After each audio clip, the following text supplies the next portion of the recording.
Form 7 के नाम पर लोकतंत्र पर वार, जिंदा मतदाताओं को मृत दिखाकर वोट चोरी की खुली साजिश। आदाब, मुस्लिम ऑफ गुजरात ये यूट्यूब चैनल पर आप सभी का स्वागत है। गुजरात में लोकतंत्र को चुपचाप कमजोर करने की एक खतरनाक साजिश सामने आई है। सूरत शहर के सलाबतपुरा थाने में लिंबायत विधानसभा क्षेत्र के जिंदा मतदाता अपने वजूद का सबूत लेकर पुलिस के सामने खड़े हैं, क्योंकि फॉर्म 7 के जरिए उन्हें कागजों में मरा हुआ घोषित किया जा रहा है। 39 अनवर नगर कॉलोनी लिंबायत के दर्जनों मतदाताओं ने द्वितीय पी.आई. श्री चौहान के समक्ष शिकायत दर्ज कराते हुए साफ कहा कि प्रक्रिया के नाम पर उन्हें गुमराह कर उनकी जानकारी के बिना मतदाता सूची से नाम काटने की कोशिश की गई। सवाल सीधा है, जो जिंदा है उसे मरा हुआ किसने और क्यों बताया? दक्षिण गुजरात के कांग्रेस नेता असलम साइकिलवाला ने इस पूरे खेल को बेनकाब करते हुए कहा कि जिन लोगों को फॉर्म 7 में मृत बताया गया है वे खुद चलकर थाने पहुंचे हैं। यह कोई गलती नहीं बल्कि सोची समझी वोट चोरी की साजिश है। उन्होंने दोषियों पर सख्त कार्रवाई की मांग की।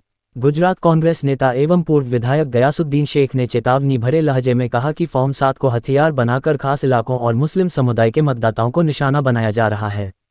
उन्होंने साफ कहा, अगर किसी को फॉर्म 7 का नोटिस मिले तो चुप न बैठे, डरे नहीं, सीधे पुलिस में शिकायत दर्ज कराए। कांग्रेस नेताओं का आरोप है कि भाजपा से जुड़े विक्रम पाटिल जैसे लोग इस पूरी प्रक्रिया के पीछे हैं और कांग्रेस नेता असलम साइकिलवाला के नेतृत्व में नियमों के तहत कानूनी कार्रवाई की मांग की गई है। ये सिर्फ लिंबायत का मामला नहीं है, ये गुजरात के लोकतंत्र पर हमला है। आज नाम काटे जा रहे हैं, कल आवाजें काटी जाएंगी। अब सवाल जनता से है, क्या जिंदा इंसानों को कागजों में मारकर चुनाव जीता जाएगा और क्या लोकतंत्र चुप रहेगा? जवाब अब सड़कों से, थानों से और अदालतों से आएगा। आगे देखिए सूरत का वीडियो, जिसमें लोग पुलिस थाना असलम साइकिलवाला साथ पहुंचे और गयासुद्दीन शेख क्या कहते हैं फॉर्म 7 गलत भरने के लिए।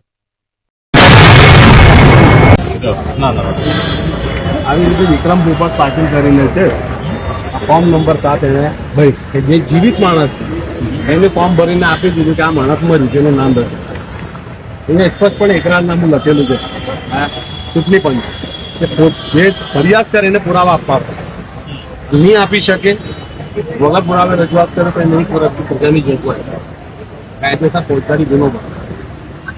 એટલે અમે પોલીસ પાસે એટલી જ અપીલ કે આ બધા મેં એ બતાવે છે કે મૃત્યુ થઈ ગયા અહીંયા છે જ નથી, બધા 6000 છે જીવો છે ને જેમના એફઆઈઆરમાં મતદાર યાદીમાં નામ આવ્યું છે એ તમામ આપણી સામે ફરિયાદ કરવા આવ્યા છે એટલે એફઆઈઆર દાખલ કરશે, અલગ અલગ, કોઈ સામૂહિક નહીં। હા, અધિકારીઓને આપને જે આપના કાર્યક્ષેત્રમાં આવતું એ કરવાનું છે, કાર્યક્ષેત્રની બહાર અમારું કઈ કરવાનું બધું છે કલેક્ટર સાહેબ શ્રીને જ આપશે, અમારી આ બધું કલેક્ટર થી આપ જે આપશો અમે ત્યાં જ એમને ફરવા તમને જાણ કર્યું કે આ તમારી અરજી અમે કલેક્ટર જે હશે કે અમારું તો આમાં એફઆઈઆર જે થાય જાકે કે અનવરભાઈ છે, અનવરભાઈની પોતાની થાય, રજાકભાઈની પોતાની થાય, તમારી ઓછી સાથે લઈને અમે એમ ઈચ્છીએ કે આ બોગસ ફરિયાદો કરનારોની પણ રીલ બનવી જોઈએ કલેક્ટર ખાતાની। હા, આની રીલ બનવી બહુ જરૂરી છે। કલેક્ટર સાહેબ તપાસ કરીને આખું બધું સુરત સિટીના એના પર આવવું જોઈએ એમ, સિટી પોલીસ પર અમને પણ ગમશે ને ગરીબોને પણ ગમશે કે ના રીલ ખાલી સામાન્ય માણસથી નથી બનતી, આવવાની પણ બને છે। સર અંતર્ગત મતદાર યાદી સુધારણા અભિયાન હેઠળ કાર્ય કરતા તમામ બીએલઓ શ્રીને મારી નમ્ર અપીલ સાથે વિનંતી છે કે સુરત સહિત લગભગ ગુજરાતના ઘણા જિલ્લાઓમાં ઘણી વિધાનસભાઓની અંદર એક ચોક્કસ સમાજના એક ચોક્કસ વર્ગના મતદારોની વિરુદ્ધ ભારતીય જનતા પાર્ટીના નેતાઓએ ઓફિસમાં બેસીને કે એમના કાર્યકર્તાઓને આગળ ધરીને સૌ પાયા વિહોણી અને ગેરમાર્ગે દોરનારી વાંધા અરજી ફોર્મ નંબર 7 ભરીને જે સર અંતર્ગત મતદાર યાદી ડ્રાફ્ટ મતદાર યાદી પ્રસિદ્ધ થઈ અને જેમાં મતદાર તરીકે જે મતદારોના નામ નોંધાયા હતા એવા ચોક્કસ સમાજના મતદારોની વિરુદ્ધમાં ફોર્મ નંબર 7 ભરીને વાંધા ઉઠાવ્યા છે, લિખિતમાં વાંધા આપ્યા છે। વાંધા નંબર 7 ફોર્મમાં સ્પષ્ટપણે દર્શાવેલ છે કે એને પુરાવા આપીને એ વાંધો ઉઠાવવો જોઈએ, પરંતુ એ અરજીઓમાં કોઈ પણ પ્રકારના પુરાવા આપવામાં આપ્યા યોગ્ય પુરાવા આપવામાં આવેલ નથી, તેમજ એ ફોર્મ પણ અધૂરી માહિતીના ભરેલા છે। ઘણા અરજદારો તો એમ કહે છે કે અમે આ વાંધો ઉઠાવ્યો જ નથી। હવે સંપૂર્ણ જવાબદારી બીએલઓ ની આવે છે, એટલા માટે કે બીએલઓ શ્રીએ જે 4/11/2025 થી મતદાર યાદી સુધારણા અભિયાન સર અંતર્ગત શરૂ થયું ત્યારથી જે ડોર ટુ ડોર જઈને કાર્ય કર્યું, જે મહેનત કરી, સંનિષ્ઠાથી પોતાની ફરજ બજાવી, આજે એમની કામગીરીની સામે ભારતીય જનતા પાર્ટીના નેતાઓ ઓફિસમાં બેસીને શંકાની સોય તાણી રહ્યા છે। એમની કામગીરીની સામે મારી આપ સૌ બીએલઓ ને વિનંતી છે કે આ મતદાર યાદી સુધારણામાં સૌથી સવિશેષ જવાબદારી કોઈની હોય તો બીએલઓ શ્રીની છે।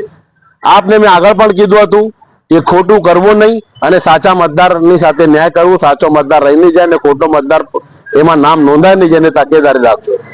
અને હજુ પણ આપને કહું છું કે જે ભારતીય જનતા પાર્ટીના નેતાઓએ રાજકીય દબાણમાં આપણને પ્રેશર લાવતા હોય કે આપણા ઉચ્ચ અધિકારીઓ એસી ચેમ્બરમાં બેસીને આપણને હુકમ ઠોકતા હોય, આખરે સંપૂર્ણ જવાબદારી આપની પોતાની આવશે, કારણ કે આપ બીએલઓ છે.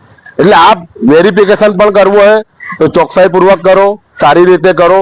કોઈ પણ સાચા મતદાર સાથે અન્યાયને તેની તકેદાર રાખો અને જે કોઈ સાચો મતદાર એનું નામ મતદાર યાદીમાંથી કમી ના થઈ જાય એની ખાસ તકેદાર રાખજો. જો કોઈ સાચા મતદારની નામ કમી આપના દ્વારા થશે તો એની સંપૂર્ણ જવાબદારી આપના માથા પર આવશે અને એ એવી રીતે આવશે કે છેલ્લે આપની નોકરી પર એની આડઅસર થશે.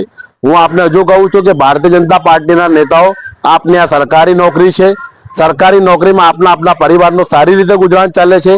આપ અત્યાર સુધી ખૂબ સંતોષકારક ફરજ બજાવી છે. આપની ફરજથી અમને કોઈ શંકાની સ્થાન ઊભું નથી થયું, પરંતુ જો તમારા કોઈ રાજકીય દબાણમાં આવીને થોડું પણ ખોટું કાર્ય થયું અને કોઈના હાથે ચડ્યા તો તમે નોકરી પરથી સસ્પેન્ડ થશો.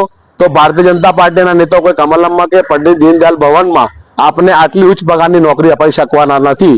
એ વાસ્તવિકતાને ધ્યાનમાં રાખીને જે કંઈ કરવું હોય, મારી એક જ વિનંતી છે, સાચું કામ કરજો, સનિષ્ઠાથી પોતાની ફરજ બજાવજો. એવું કોઈ ખોટું રાજકીય દબાણમાં આવીને કરતા નહીં, કોઈ પણ મતદાર સાથે અન્યાય ન કરતા એવી ફરી આપ સૌને અપીલ કરું છું. આભાર. नंबर 7 अगर बीएलओ लेके आता है तो हमें डरना नहीं है, घबराना नहीं है. डरना और घबराना तो उसके है कि जिसने फॉर्म गलत भरा है, फौजदारी धाराओं के तहत कार्रवाई तो उसके सामने होगी, आपके सामने नहीं. तो हमको हिम्मत रख के, भरोसा करके, जितने भी लोग अगर एक महल्ले में 5 है, 200 है, 500 है, सबको साथ में मिलकर पुलिस स्टेशन में जाके अपनी साइन से वो फॉर्म 7 नंबर भरने वाले के खिलाफ एफआईआर दर्ज करानी चाहिए.